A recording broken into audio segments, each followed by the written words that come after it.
معزز مہمان جو تشریف فرما ہیں، آپ اینکر پرسن بھی ہیں، آپ ایجوکیشنسٹ بھی ہیں، بہت ہی خوبصورت اندازہ بیان رکھتے ہیں، آپ انہیں ہمارے بیشتر پروگرامز میں بھی دیکھ چکے ہیں جی۔ پروفیسر محمد اعجاز بشیر صاحب ہمارے ساتھ ہیں۔ السلام علیکم۔ السلام علیکم۔ بہت شکریہ آپ نے وقت دیا، تھینک یو سو مچ۔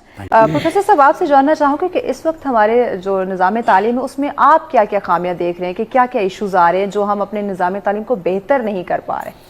بسم اللہ الرحمن الرحیم۔ مہوش، سب سے پہلے آپ کا بہت شکریہ اور آپ کی پوری ٹیم کا بہت شکریہ، اتنا زبردست قسم کا پروگرام آپ ہمیشہ کی طرف لائے ہیں۔ آپ کے پروگرام کو نہ صرف پوری دنیا میں دیکھا جاتا ہے بلکہ اس سے بہت کچھ لرن بھی کیا جاتا ہے۔ ایگزیکٹلی، اب تو ہم دیکھ رہے ہیں بہت سارے ہمارے ٹاپکس ہیں وہ کاپی ہو رہے ہیں مختلف چینلز پہ، یہ بڑی ہمارے لیے ایک خوشی کی بات ہے۔ خوشی کی بات ہے، اور اس سے پیچھے all credit goes to your team and also you.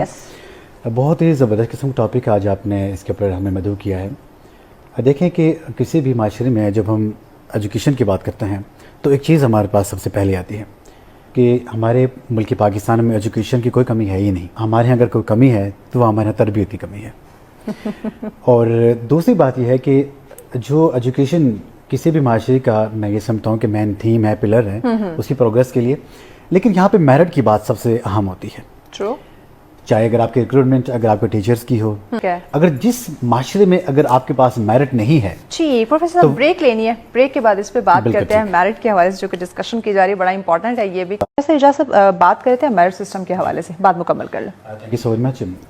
کیونکہ میرٹ سسٹم کی جب ہم لوگ بات چیت کرتے ہیں تو یہ میرٹ سسٹم صرف آپ کی ایجوکیشن ڈپارٹمنٹ کی ریکوائرمنٹ نہیں ہے، اکراس ورلڈ جب ہم دیکھتے ہیں کہ جب آپ کے جو سلیکشن جو بیسز ہوتی ہیں وہ اگر میرٹ کے مطابق ہوں تو پھر آپ کو شکوہ شکایت نہیں ہوتے وہاں پہ۔ لیکن یہاں پہ ہمارا ایسا ہوتا ہے کہ جب کسی کی وہاں پہ اپائنٹمنٹ ہو جاتی ہے اور اس کے ساتھ ساتھ اس کے سٹے کے لیے ہم لوگ کورس میں پہنچ جاتے ہیں کیونکہ بھائی یہ میرٹ کی خلاف ورزی ہوئی ہے۔ اب مجھے سمجھ نہیں آتی کہ اگر آپ کو خلاف ورزی جو وہاں پہ اپائنٹمنٹ ہو رہی تھی اس وقت آپ کی جو نگاہیں کہاں پہ تھی، آپ کا فوکس کہاں پہ تھا؟ جب وہاں پہ ایک آدمی کی سلیکشن ہو گئی ہے اس کے بعد آپ جاگ اٹھے کہ بھائی سلیکشن یہ میرٹس کے اگینسٹ ہو رہی ہے۔ ایجوکیشن ڈپارٹمنٹ آپ نے دیکھا ہوگا کہ جتنے گورنمنٹل سکولز ہیں اور اس کے ساتھ جو کالجز وغیرہ ہیں تو وہاں پہ دیکھیں کہ جو وہاں پہ سلیکشن ہو رہی ہوتی ہے وہ اپ ٹو دا مارک ہو رہی ہوتی ہے، لیکن جو لوگ سلیکشن کر رہے ہیں کیا ان کی جو سلیکشن میرٹ کے مطابق ہو رہی ہے یا نہیں ہو رہی؟ کیونکہ جو لوگ وہاں پہ جو سلیکشن بورڈ کے جو ممبران ہوتے ہیں وہ تھرو آؤٹ کسی انفلوئنس کے بیس کے اوپر، کسی پریشر کے بیس کے اوپر ان سیٹس کے اوپر بیٹھے ہوتے ہیں، اور ان لوگوں نے انہی لوگوں کو پروموٹ کرنا ہے کہ جن لوگوں کو وہ لائے تھے ان کے کہنے کے اوپر۔ اگر اتنا سینسٹیو ایشو آپ کا یہاں پہ ملک پاکستان کا تعلیم ہے، چاہتے ہوئے بھی میرٹ کا ساتھ نہیں دے سکتے۔ اور دوسری بات یہ ہے کہ اگر آپ اس ملک کی میرٹ کی بات کرتے ہیں، جو ہمارے وزیر تعلیم صاحب ہیں، آپ یہ دیکھیں کہ وہ کون سا ایسا میرٹ ہے کہ جس کے مطابق آپ ایک ایسے آدمی کو وزیر تعلیم میں لگاتے ہیں جس کو ایجوکیشن کی ناؤ اس اعتبار سے ہے ہی نہیں۔ تو میں یہ سمجھتا ہوں کہ کیا اس ملک پاکستان کے جو بھی الیکٹڈ نمائندگان تھے، پروفیسر صاحب یہاں پہ ہمارے بیشتر ایسے ڈپارٹمنٹس، ایسے ادارے ہیں، ہم ڈاکٹری کی بات کر رہے ہیں، ہم جیسے ایجوکیشن کی آپ نے بات کی اس کو ہم دیکھ لیں کہ جن لوگوں کو اس شعبے کے بارے میں الف بے نہیں پتا ہوتا انہیں ہیڈ بنا دیا جاتا ہے، مسلط کر دیا جاتا ہے۔